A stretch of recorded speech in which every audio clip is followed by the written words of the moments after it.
Welcome guys. स्वागत है आपका आपके अपने चैनल ब्रेन बूस्टर में। दोस्तों, आज की वीडियो आपके लिए लेकर आए हैं भारतीय संविधान की अनुसूचियों के बारे में। आज की वीडियो में आप जानेंगे भारतीय संविधान की जो टोटल 12 अनुसूचियां हैं उनके विषय में आज हम जानकारी प्राप्त करेंगे। दोस्तों, यह वीडियो आपके लिए बहुत ज़्यादा महत्वपूर्ण होगी क्योंकि इस वीडियो में हम बात करेंगे बिल्कुल कंप्लीटली डिटेल वाइज। तो चलिए देखते हैं। इससे पहले यदि आपने हमारे चैनल को सब्सक्राइब नहीं किया है तो आप सब्सक्राइब कर लीजिए, साथ में बेल आइकन को भी जरूर ऑन कर लीजिए ताकि आने वाली जो वीडियोज़ हैं उनका नोटिफिकेशन आपको समय से मिलता रहे। चलिए देखते हैं। यदि भारतीय संविधान की हम बात करें, जब भारतीय संविधान बना उस समय जो अनुसूचियों की संख्या थी वह 8 थी। पहले स्टार्टिंग में संविधान बनाते समय 8 अनुसूचियाँ थी, अब 12 अनुसूचियाँ है। यानी कि बात करें जो 4 अनुसूचियाँ हैं वह बाद में जोड़ी गई। तो कौन कौन सी?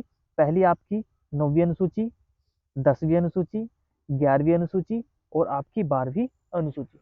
इन अनुसूचियों के बारे में हम आपको अभी थोड़ा सा डिटेल में बताने वाले हैं।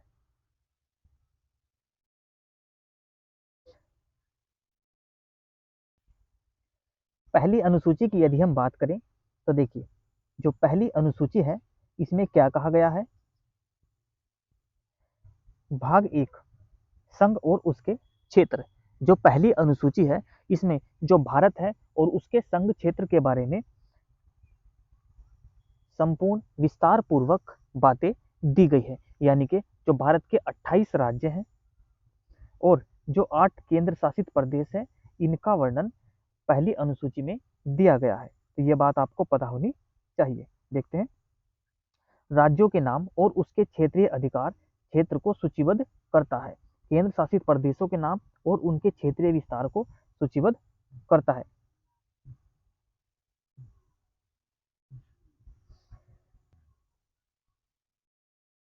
इसमें आप लोग देखिए, जो अनुच्छेद 1 है यहाँ पर आपको 2 अनुच्छेद जरूर याद होने चाहिए। 2 का मतलब एक तो आपका अनुच्छेद आर्टिकल 1 और आर्टिकल 1 का ए, यानी कि जहाँ पर 1 का कैबी से लिख देते हैं। तो इन 2 आर्टिकल्स के बारे में आपको पता होना चाहिए। पहले अनुच्छेद 1 में क्या कहा गया है कि भारत राज्यों का संघ होगा। इस पर थोड़ा सा आप गौर दीजिएगा, मैं क्या कहना चाहता हूँ। राज्यों का संघ होगा, ये अनुच्छेद 1 में वर्णित है। ठीक। अब मैं अनुच्छेद 1 का क्लॉज 1 आपको बताने वाला हूं इसमें क्या है, क्योंकि प्रश्न यदि थोड़ा सा डीपली बनाएगा एग्जामिनर तो फिर इसी सवाल को पूछेगा। तो इसमें क्या है देखिए, भारत, भारत अर्थात इंडिया, अर्थात इंडिया राज्यों का संघ होगा, राज्यों का संघ होगा। देखिए अनुच्छेद 1 में क्या कहा गया है कि भारत राज्यों का संघ होगा, अनुच्छेद 1 में है। लेकिन यदि बात आए अनुच्छेद 1 के क्लोज 1 की तो इसमें कहा गया है कि भारत अर्थात इंडिया, यानी कि भारत भी नाम दिया गया है और इंडिया भी नाम दिया गया है। भारत अर्थात इंडिया राज्यों का संघ होगा, यह दिया हुआ है अनुच्छेद 1 के क्लोज 1 में। तो ये 2 अनुच्छेद आपको याद होने चाहिए। अब देखिए अनुच्छेद 4, अनुच्छेद 4 में क्या कहा गया है कि यदि अनुच्छेद 2 और अनुच्छेद 3 में आप लोग कोई संशोधन करते हैं तो इसे संविधान संशोधन नहीं माना जाएगा, या इसे 368 में क्या है, संविधान संशोधन है, संविधान संशोधन के बाहर रखा गया है। तो ये 2-3 आर्टिकल आपको यहाँ से पता होने चाहिए। आपने अभी तक कितनी बातें सीखी? पहला, पहली अनुसूची में क्या है, जो भारत है उसके राज्य क्षेत्र के बारे में बात कर रखी है। अनुच्छेद 1 में क्या है, अनुच्छेद 1 में कहा गया है कि भारत राज्यों का संघ होगा। अनुच्छेद 1 के क्लोज 1 में क्या कहा गया है कि भारत अर्थात इंडिया राज्यों का संघ होगा। और अनुच्छेद 4 में क्या कहा गया है कि अनुच्छेद 2 और अनुच्छेद 3 में यदि आप कोई संशोधन करते हैं तो इसे 368 के बाहर रखा गया है। तो ये अनुसूची 1 के बारे में बात थी। दोस्तों, यदि आप इस वीडियो को अंत तक देख लेते हैं तो अनुसूची से आपका 1 भी % कभी भी गलत नहीं होगा, ये मेरी गारंटी है। दूसरी अनुसूची देखिए, दूसरी अनुसूची यह परिलब्धि भत्तों विशेष अधिकारों से संबंधित प्रावधान से संबंधित है। यानी कि भारत के जितने भी पदाधिकारी हैं उनके वेतन, उनके भत्ते और उनके जो विशेषाधिकार हैं उनकी जानकारी दूसरी अनुसूची में दी गई है। भारत का राष्ट्रपति, राज्यपाल, उपाध्यक्ष, उपसभापति, इन सभी के विशेष अधिकार और भत्तों के बारे में दूसरी अनुसूची में बताया गया है। थोड़ा सा अब आप यहाँ 3-4 आर्टिकल दिए हैं, ये भी आर्टिकल आप थोड़ा सा देख लीजिए। देखो, अनुच्छेद 59 राष्ट्रपति के पद के लिए शर्तें दी गई है, ये भी द्वितीय अनुसूची में ही है। अनुच्छेद 65 कार्यवाहक राष्ट्रपति, यानी कि जब राष्ट्रपति छुट्टी पर हो या किसी वजह से राष्ट्रपति अपने पद का निर्वहन नहीं कर पा रहा है, तो जो उपराष्ट्रपति होगा वह कार्यवाहक राष्ट्रपति के रूप में कार्य करेगा। यह अनुच्छेद 65 में दिया गया है। अनुच्छेद 75 राष्ट्रपति प्रधानमंत्री की नियुक्ति करता है। अनुच्छेद 148 में कहे गए CAG कंट्रोलर ऑडिटर जनरल, ये मैं आपको पढ़ा चुका हूँ। यह वीडियो देखने के लिए आप प्लेलिस्ट में जाए, वहां पर आपको सारी की सारी वीडियोस मिल जाएंगी। अनुच्छेद 164 मुख्यमंत्री की नियुक्ति राज्यपाल द्वारा की जाती है। ये सभी के सभी दूसरी अनुसूची में वर्णित है। तीसरी अनुसूची से शपथ, ठीक है। यदि शपथ की बात आती है अधिकारियों की, तो फिर वह तीसरी अनुसूची में है। इसमें निम्नलिखित के लिए शपथ या प्रतिज्ञान के रूप शामिल है। केंद्रीय मंत्री, संसदीय चुनाव के उम्मीदवार, संसद के सदस्य, सर्वोच्च न्यायालय के न्यायाधीश और भारत के नियंत्रक एवं महालेखा परीक्षक। देखिए दोस्तों, यहाँ मैं आपको बताना चाहूंगा कि भारत का जो राष्ट्रपति है, उपराष्ट्रपति है और भारत का जो राज्यपाल है, ये तीसरी अनुसूची के तहत शपथ नहीं लेते हैं। इनका शपथ लेने के लिए अलग ही सारा का सारा व्यवस्था की गई है। देखिए, अब थोड़ा सा इनके बारे में जान लेते हैं। राष्ट्रपति जो शपथ लेगा, आर्टिकल 62 के तहत शपथ लेगा, ठीक है। और किस चीज की शपथ लेता है? विधि की मर्यादा बनाए रखने की यह शपथ लेगा। उपराष्ट्रपति 69 के तहत शपथ लेता है। राज्यपाल 159 के तहत शपथ लेता है। यह तीसरी अनुसूची के तहत शपथ नहीं लेते। तो शपथ का जो वर्णन किया गया है अनुसूची 3 में किया गया है। चौथी अनुसूची देखिए, यह है राज्यों और केंद्र शासित प्रदेशों को राज्यसभा में सीटों के आवंटन से संबंधित प्रावधानों से संबंधित है। यानी कि राज्यसभा में सीटों के आवंटन की यदि बात आए तो आप सीधा कहाँ जाएंगे? चौथी अनुसूची पर जाएंगे। इसमें अनुच्छेद 4 क्या है मैं आपको पहले बता चुका हूँ, और अनुच्छेद 80 में राज्यसभा में सीटों का आवंटन दिया गया है। ये बात आपको पता होनी चाहिए। चलिए, अनुसूची 5वीं अनुसूची देखिए क्या है। अनुसूचित क्षेत्रों और अनुसूचित जनजातियों के प्रशासन और नियंत्रण से संबंधित प्रावधान इसमें शामिल है। बात SC/ST की आ रही है, ठीक है दोस्तों। SC/ST की बात यहाँ पर हो रही है, तो ये अनुच्छेद 244 क्या करता है कि जो अनुसूचित क्षेत्र है और जनजाति क्षेत्र है उसके प्रशासन से संबंधित यह अनुच्छेद है। यदि 5वीं अनुसूची की बात करेगा तो आप सबको समझ जाना है कि अनुसूचित क्षेत्रों और अनुसूचित जनजाति ये दोनों की बात करता है, ध्यान रखना, ठीक। प्रशासन और नियंत्रण से बारे में यह अनुसूची है। छठी अनुसूची, यह अनुसूची राज्यों में जनजातीय क्षेत्रों के प्रशासन से संबंधित इस प्रावधानों से संबंधित है। केवल ST, यह जो अनुसूची है केवल ST के बारे में बात करती है। दोस्तों, थोड़ी लंबी वीडियो नहीं होगी, हर छोटी सी वीडियो बनाएंगे, लेकिन जो भी महत्वपूर्ण फैक्ट है वो सभी हम इसमें इंक्लूड करने की कोशिश करेंगे। असम, मेघालय, त्रिपुरा और मिजोरम, ये 4 राज्य का जो प्रशासन है वह छठी अनुसूची में दिया गया है। इसे आप ऐसे भी याद कर सकते हैं, ATM स्क्वायर माइनस मणि। देखिए, मैंने मणि को माइनस क्यों किया है?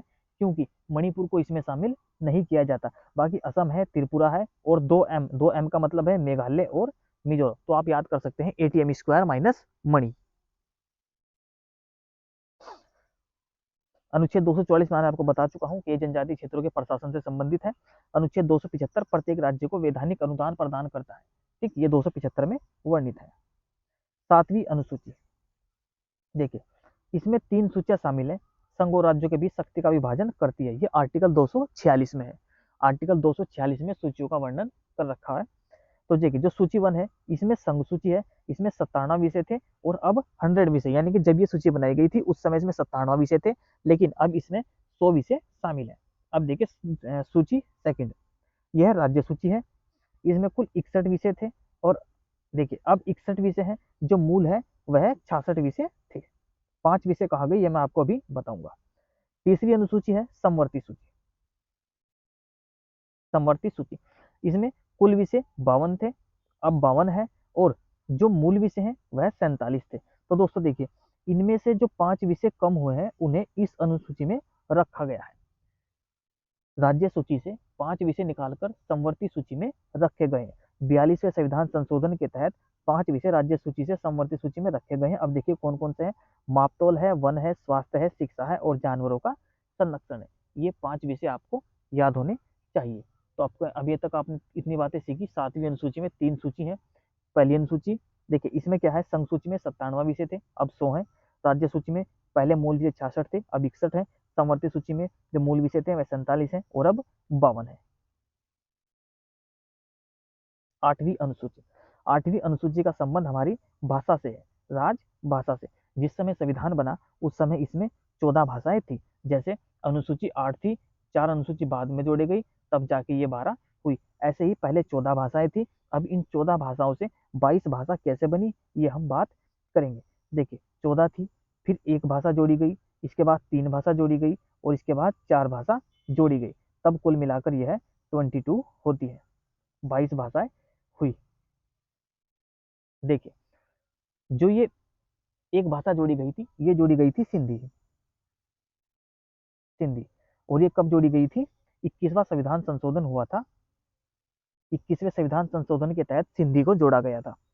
फिर 3 भाषा जोड़ी गई, नेपाली, मणिपुरी और कोंकणी। इसे आप नमक से याद रख सकते हैं, इसका कोड है नमक, नमक से आप इसे याद कर सकते हैं। और 71वां संविधान संशोधन हुआ था, तब इसे जोड़ा गया। फिर आपका आता है 4 भाषा जो जोड़ी गई थी, ये था बोडो, डोगरो, संथाली और मैथिली। ये 4 भाषाएं जोड़ी गई, ये जोड़ी गई थी 92वें संविधान संशोधन के तहत। तो आपको याद रखना है, 21वां संविधान संशोधन सिंधी जोड़ी गई, 71वां संविधान संशोधन नेपाली, मणिपुरी, कोंकणी जोड़ी गई और 92वां संविधान संशोधन बोडो, डोगरो, संथाली और मैथिली जोड़ी गई। तो ये संविधान संशोधन हुए और इसमें 22 भाषाएं अब हो चुकी हैं। तो देखिए कौन कौन सी भाषाएं, असमिया, बंगाली, बोडो, डोगरी, गुजराती, हिंदी, कन्नड़, कश्मीरी, कोंकणी, मैथिली, मलयालम, मणिपुरी, मराठी, नेपाली, ओरिया, पंजाबी, संस्कृत, संथाली, सिंधी, तमिल, तेलुगु, उर्दू। और अब इसमें 2-3 आर्टिकल दिए हैं, ये आर्टिकल भी आपको पता होने चाहिए। जो आर्टिकल 344 है, यह राजभाषा आयोग से संबंधित है, राजभाषा आयोग से संबंधित है। और अनुच्छेद 351 हिंदी के विकास के लिए निर्देश दिए गए हैं, हिंदी के विकास के निर्देश, ये आपको पता होनी चाहिए। हिंदी के विकास के निर्देश कहाँ दिए गए हैं, 351 में दिए गए हैं। आर्टिकल 343 आपको पता होना चाहिए कि भारत की जो राजभाषा है वह हिंदी होगी, ये कहा गया है। ये बात आपको याद रखनी है, किसमें, 343 में। अच्छे से लिख देता हूँ, आर्टिकल 343, इसमें भी आपको 2 आर्टिकल याद रखने हैं, 343 और 343 का क्लोज 1। इसमें कहा गया है कि जो राजभाषा है वह हिंदी होगी, ठीक। और इसमें कहा गया है कि जो राजभाषा है वह हिंदी होगी, प्लस जो लिपि है वह देवनागरी होगी।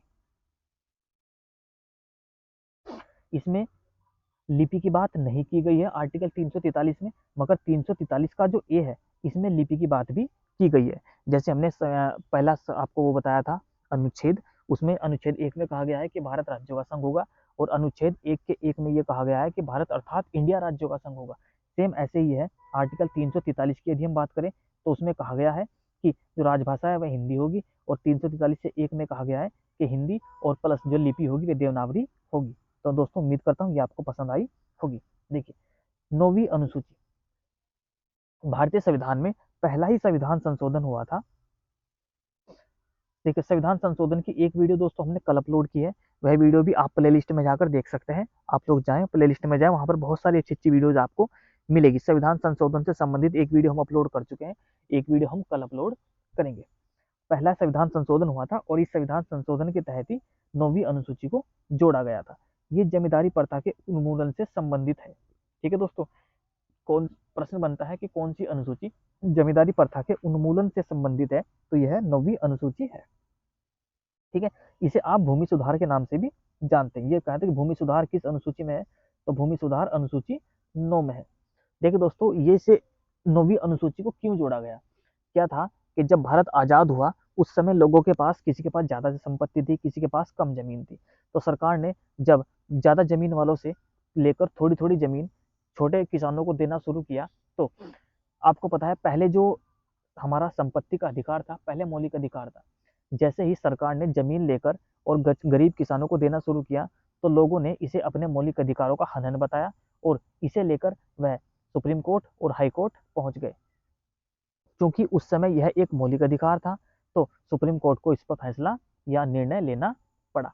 तो सरकार को लगा कि भाई ऐसे कुछ नहीं होगा, इसलिए उन्होंने पहला संविधान संशोधन किया और एक 9वीं अनुसूची बनाई गई, और जिसे कहा गया कि जिस भी विषय को या जिस भी विधेयक को हम 9वीं अनुसूची में डाल देंगे, उस पर जो सुप्रीम कोर्ट है या हाई कोर्ट है वह किसी भी प्रकार का कोई निर्णय नहीं सुनाएगा, वह सर्वोच्च न्यायालय की पहुंच से बाहर होगा।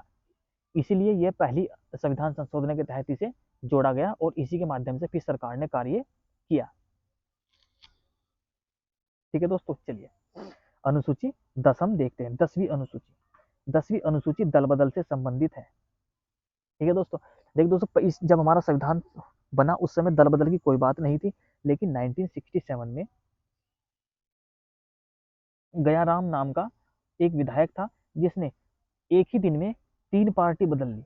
उसके बाद से एक मुहावरा था जो काफी प्रचलन में आया कि आया राम और गया राम। और जब ज्यादा स्तर पर दल बदल होने लगा तब सरकार को मजबूरन कदम उठाना पड़ा और 1985 में 52वां संविधान संशोधन किया गया और इस संशोधन के माध्यम से 10वीं अनुसूची को जोड़ा गया। इसमें कहा गया कि कोई भी जो सिंगल व्यक्ति है वह संविधान संशोधन नहीं कर सकता, लेकिन यदि किसी पार्टी के 2/3 सदस्य दल बदल करते हैं तो उसे दल बदल नहीं माना जाएगा। ये आपको याद रखना है। कौन सा संशोधन किया गया? 52वां संशोधन, 10वां संशोधन, 52वां संविधान संशोधन किया गया 1985 में। और इस समय जो थी राजीव गांधी की सरकार थी, ये भी आपको पता होना चाहिए। राजीव गांधी की इस समय सरकार थी। चलिए 11वीं अनुसूची। 11वीं अनुसूची में पंचायतों को शक्ति दी गई है और अत्याधिकार दिए गए हैं, ये आपको पता होना चाहिए। 29 यहाँ पर विषय हैं इसमें। इसे जोड़ा गया 73वां संविधान संशोधन 1992 के द्वारा। पंचायती राज संस्थाओं को संवैधानिक दर्जा प्रदान किया गया। संविधान में भाग 9 और 11वीं अनुसूची जोड़ी गई। पंचायती राज के त्रिस्तरीय मॉडल का प्रावधान। यदि बात आए कि भारत में जो पंचायती राज का कौन सा मॉडल है, तो यहाँ पर त्रिस्तरीय मॉडल है। अनुसूचित जाति और अनुसूचित जनजाति के लिए आबादी के अनुपात में सीटों का आरक्षण और महिलाओं के लिए सीटों का 1/3 आरक्षण प्रदान करता है, यानी कि जितनी सीटें होंगी उसका जो 1/3 सीट है वह महिलाओं को प्राप्त होंगी। तो जो 11वीं अनुसूची जोड़ी गई वो 73वें संविधान संशोधन के तहत जोड़ी गई है 1992 में। इसमें 11वीं अनुसूची जोड़ी गई और भाग 9 भी इसमें एक जोड़ा गया। इसमें टोटल 29 विषय शामिल है। 12वीं अनुसूची, ये हमारी लास्ट की अनुसूची है। इसके बाद हमारी अनुसूची खत्म हो जाएंगी और मैं उम्मीद करूंगा कि यहाँ से बाहर प्रश्न नहीं बनेगा। 12वीं अनुसूची, इसे जोड़ा गया 74वां संविधान संशोधन के तहत और ये नगर पालिकाओं की शक्ति है। ठीक है, नगरों की बात करेंगे तो 12वीं अनुसूची और गाँव की बात करेंगे तो 11वीं अनुसूची। 73वें संविधान संशोधन के तहत पंचायती राज जोड़ा गया और 74वां संविधान संशोधन के तहत नगर पालिकाओं को शक्ति दी गई और इसके तहत संविधान में भाग 9 क जोड़ा गया और 12वीं अनुसूची यहाँ पर जोड़ी गई। इसमें जो विषय हैं टोटल वह 18 विषय हैं। तो दोस्तों ये थी हमारी अनुसूचियों के बारे में हमने बात की। उम्मीद करता हूँ वीडियो आपको बहुत ज़्यादा पसंद आई होगी। आप लाइक जरूर करें और अपने दोस्तों के पास शेयर जरूर करें। साथ में डिस्क्रिप्शन में हमने लिंक दिया हुआ है, ठीक है, व्हाट्सएप का। यदि आप इच्छुक हैं और इसका PDF प्राप्त करना चाहते हैं तो क्या करें, आप उस लिंक को ओपन करें और हमारे साथ व्हाट्सएप से जुड़ जाएं। तो दोस्तों इसी के साथ अपनी वीडियो को हम यहाँ खत्म करते हैं। धन्यवाद दोस्तों।